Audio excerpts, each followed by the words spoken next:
अगर तुम BSc zoology कर चुके हो या फाइनल ईयर में हो और दिमाग में ये सवाल घूम रहा है कि अब आगे क्या, जॉब मिलेगी या नहीं, सिर्फ डिग्री से कुछ होगा भी या नहीं, तो ये वीडियो पूरा देखो, क्योंकि आज मैं तुम्हें फेक मोटिवेशन नहीं दूंगा, सिर्फ सब अच्छा हो जाएगा नहीं बोलूँगा। मैं तुम्हें बताऊँगा बीएससी जूलॉजी के बाद की हॉनेस्ट रियलिटी, कौन से ऑप्शन प्रैक्टिकली सही हैं, कौन से सिर्फ मिथ हैं, और अगर तुम कंफ्यूज हो तो स्टेप बाय स्टेप क्या करना चाहिए, आज की इस वीडियो में हम डिस्कस करेंगे इस टॉपिक पर कि आगे क्या करना है।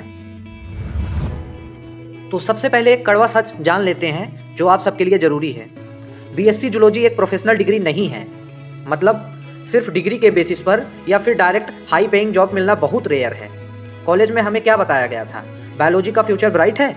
रियलिटी में क्या है, फ्यूचर ब्राइट नहीं है। फ्यूचर ब्राइट तब होगा जब आपके पास स्किल प्लस सही डायरेक्शन होगा, तब। यानी सिर्फ डिग्री लेकर आप कुछ नहीं कर सकते हैं। इसलिए अगर तुम सोच रहे हो बीएससी कंप्लीट होते ही जॉब मिल जाएगी, तो यहीं पर एक्सपेक्टेशन को अपने रीसेट कर लो यार, क्योंकि ये ग्राउंड रियलिटी नहीं है। तो फिर सवाल आता है कि क्या बीएससी जूलॉजी के बाद जॉब मिल सकती है? हाँ, पर लिमिटेड रोल में, अगर आपने अच्छे से पढ़ाई की है तब। जैसे लैब असिस्टेंट हो गया, डायग्नोस्टिक लैब टेक्नीशियन का हो गया, पैथोलॉजी हेल्पर हो गया, या फिर फार्मा कंपनी में सेल्स या फिर थोड़ा ट्रेनी के रूप में आपको जो है जॉब मिल सकती है। लेकिन ये उतना सीधा काम नहीं है, इसके लिए आपको पहले प्रिपेयर होना पड़ेगा बहुत ही अच्छे से। और अगर ग्राउंड रियलिटी की बात करें तो आज के ज़माने में जॉब मिलना सबसे मुश्किल काम है और सबसे ज़्यादा कंपटीशन इसी फील्ड में होता है। और इन सभी रोल्स में आपको सैलरी जो है 8,000 से 15,000 के बीच में मिलती है स्टार्टिंग में, यानी कि आपकी ग्रोथ सबसे स्लो होती है। लेकिन अगर तुम फाइनेंशियल प्रेशर में हो या फिर एक्सपीरियंस चाहिए, तब ये ऑप्शन टेम्पररी हो सकता है। ये सब काम तुम पार्ट टाइम कर सकते हो, लेकिन इससे चाहो तो करियर बनाने का तो करियर नहीं बना सकते हो, उसके लिए तुमको और मेहनत करनी पड़ेगी। लेकिन यहीं पर 90% जूलॉजी स्टूडेंट का जो अगला स्टेप होता है वो होता है एमएससी जूलॉजी। वो इसे करते क्यों हैं और इसके फ़ायदे क्या हैं, ये मैं आपको पहले बता देता हूँ। एमएससी जूलॉजी करने से ये होता है कि आपको उस सब्जेक्ट में डेप्थ आ जाती है, यानी कि आपको बहुत ही अच्छे से नॉलेज हो जाता है वो सब्जेक्ट, और आपको टीचिंग या रिसर्च के जो दरवाजे होते हैं वो खुल जाते हैं अगर आप एमएससी जूलॉजी करते हैं। और दूसरी चीज़ ये है कि साथ ही साथ अगर आप तैयारी करते हैं गवर्नमेंट एग्ज़ाम के लिए, तो उसके लिए आपकी एलिजिबिलिटी मिल जाती है। और साथ ही साथ अगर आप चाहें तो नेट जेआरएफ की प्रिपरेशन कर सकते हैं। लेकिन ये तो हुआ फ़ायदे की बात। अब जो ग्राउंड रियलिटी है उसके बारे में बात करते हैं। सच क्या है? सच ये है कि एमएससी भी गारंटी नहीं है कि आपको जॉब दिला दे, यानी कि जैसे कि आपने बीएससी की थी सेम वैसे ही एमएससी जूलॉजी भी आपको वही चीज़ देगा कि आपको जॉब की गारंटी नहीं होगी। सिर्फ एमएससी कर लेने से भी स्ट्रगल ही होता है और कुछ नहीं होता है। इसीलिए एमएससी तब करो जब आपका क्लियर गोल हो, या फिर आपको टीचिंग रिसर्च या एग्जाम्स के प्लान के बारे में पता हो और आपका गोल एकदम क्लीन हो कि आपको यही चीज़ करना है, तभी आप एमएससी करिए, वरना एमएससी भी सिर्फ डिग्री कलेक्शन ही बन जाती है। यहीं पर बहुत से स्टूडेंट बोलते हैं मैं टीचर बनूंगा, लेकिन टीचिंग के ऑप्शंस क्या हैं?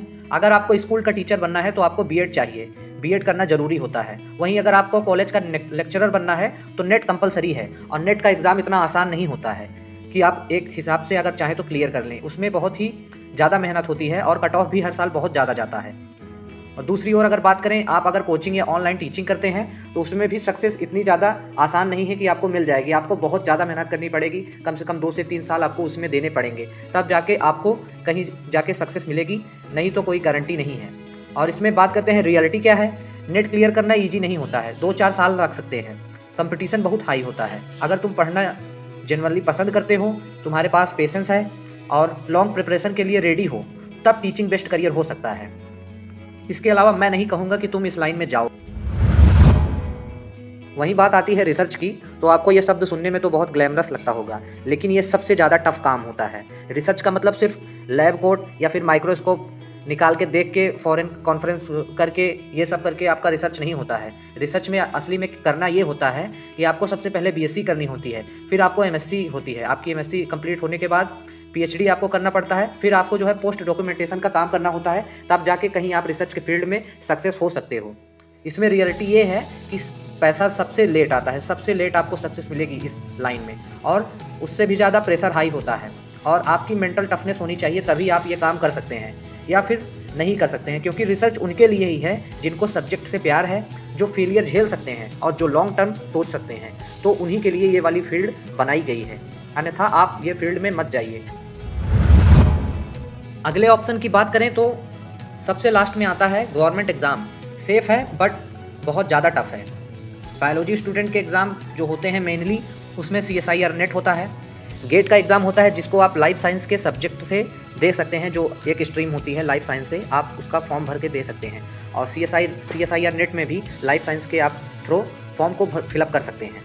वहीं अगर और एग्ज़ाम की बात करें तो आपका स्टेट PSC में आता है, जैसे कि और अदर एग्ज़ाम होते हैं जिसमें असिस्टेंट प्रोफेसर के लिए बहुत सारे रिक्रूटमेंट आते हैं, तो उसका फॉर्म आप भर सकते हैं। और वहीं बात करें एक और जो पोस्ट होती है जिसमें फॉरेस्ट और वाइल्ड लाइफ रिलेटेड पोस्ट होती हैं, उसके बारे में आप अगर चाहें तो आवेदन कर सकते हैं, लेकिन ये बहुत रेयर केस में आते हैं और इनकी वैकेंसीज़ बहुत कम आती हैं और ये बहुत ही कम लोगों को मिलता है और सबसे ज़्यादा कंपटीशन तो इसी में होता है। वहीं अगर आपने इस एग्ज़ाम को क्रैक कर लिया तो इसके फ़ायदे ये होते हैं कि आपको स्टेबिलिटी मिल जाती है, साथ ही साथ रिस्पेक्ट मिलता है, प्लस फिक्स्ड सैलरी होती है। और दूसरी ओर अगर इसके नुकसान की बात करें तो सबसे ज़्यादा नुकसान ये होता है कि सबसे ज़्यादा तैयारी आपको इसी के लिए करनी पड़ती है। सबसे ज़्यादा कंपटीशन है, लॉन्ग प्रिपरेशन है और बैकअप प्लान इसके लिए सबसे ज़्यादा ज़रूरी होता है, क्योंकि अगर आप बैकअप प्लान नहीं रखेंगे, बाद में अनसक्सेसफुल हो जाते हैं तो आप कुछ भी तब नहीं कर सकते हैं, क्योंकि आपकी सारी ज़िंदगी आपकी इसी में चली जाएगी।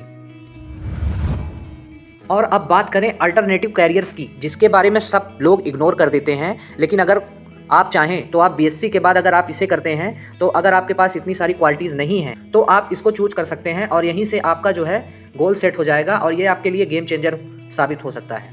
जिसमें कुछ ऑप्शंस मैं आपको बता रहा हूँ जो आप चाहें तो BSc के बाद अच्छी तैयारी इस फील्ड में कर सकते हैं। जिसमें आपका पहला है क्लिनिकल रिसर्च के बारे में। क्लिनिकल रिसर्च का जो कोर्स होता है इसके बारे में आप अगर अच्छे से इसकी पढ़ाई कर लेते हैं तो आपको बहुत ही अच्छी जॉब मिल सकती है। वहीं पर दूसरे जो ऑप्शंस हैं उसमें है medical coding, bio informatics, regulatory affairs, science communication, online education या फिर कंटेंट क्रिएशन। इन फील्ड्स में होता यह है कि आपके पास अगर स्किल है और शॉर्ट कोर्स से आप एंट्री कर सकते हैं, यानी कि कोई छोटा कोर्स करके आप इसमें एंट्री कर लीजिए, उसके बाद सैलरी का स्कोप बेटर होता है, धीरे धीरे बढ़ता जाता है, आपको एक्सपीरियंस मिलता है, प्लस आपकी स्किल डेवलप हो जाती है, जिससे डिग्री आपकी वेस्ट नहीं जाती है। लेकिन अगर तुम बिल्कुल कंफ्यूज्ड हो कि आगे क्या करना है तो मैं सिंपल 3 स्टेप प्लान लाया हूं जिसमें तुम समझ सकते हो कि तुम आगे अपने लिए क्या डिसीजन ले सकते हो। स्टेप 1 में हम समझेंगे 2 महीने का सेल्फ एनालिसिस जिसे तुम कर सकते हो। इसमें तुम डिसाइड करोगे पैसा चाहिए या फिर पैशन, या फिर तुम टीचिंग के फील्ड में जाना चाहते हो, रिसर्च करना चाहते हो या फिर इंडस्ट्री लाइन में घुसना चाहते हो। ये तुमको डिसाइड करना होगा। और दूसरे स्टेप में ये डिसीजन लेना होगा कि एक प्राइमरी पैथ बनाना जिसके साथ तुम एक बैकअप चूज कर लेना, ताकि आगे का रोड मैप जो तुम तैयार करो उस पर तुम अच्छे से चल सको। उसके बाद स्टेप 3 में तुम अपनी स्किल्स को बिल्ड करो, यानी कि साथ साथ अपनी स्किल को बिल्ड करते हुए, जैसे कि एक्सेल, डेटा एनालिसिस, कम्युनिकेशन या फिर ऑनलाइन टूल्स अगर तुम सीखना चाहो तो उसको सीखते रहो। लेकिन दूसरी ओर अगर तुम ये सब नहीं करोगे और अपने लाइफ के बारे में सही डिसीजन नहीं लोगे तो ये सबसे गलत होगा, क्योंकि तुम सोचोगे कि मैं सोचता रहूं और टाइम वेस्ट करता रहूं, तो ऐसा बिल्कुल मत करना। तो अब तक तुम समझ गए होगे कि BSc जूलॉजी एक डेड एंड नहीं है, लेकिन ऑटो पायलट कैरियर भी नहीं है। अगर तुम सही डायरेक्शन प्लस अपनी मेहनत प्लस पेशेंस रखोगे तो बायोलॉजी तुम्हें भी एक अच्छी ज़िंदगी दे सकती है। अगर तुम बायोलॉजी को समझना चाहते हो, कैरियर क्लैरिटी चाहते हो, रियल गाइडेंस चाहते हो तो पेपर ट्यूबर चैनल को सब्सक्राइब जरूर करो और कमेंट में लिखो BSc के बाद किस स्टेज पे हो, ताकि मैं रिप्लाई में आपको अच्छा जवाब जरूर दे सकूं। तब तक के लिए धन्यवाद। मिलते हैं किसी और नए वीडियो में नए टॉपिक के साथ। Thanks for watching and good bye.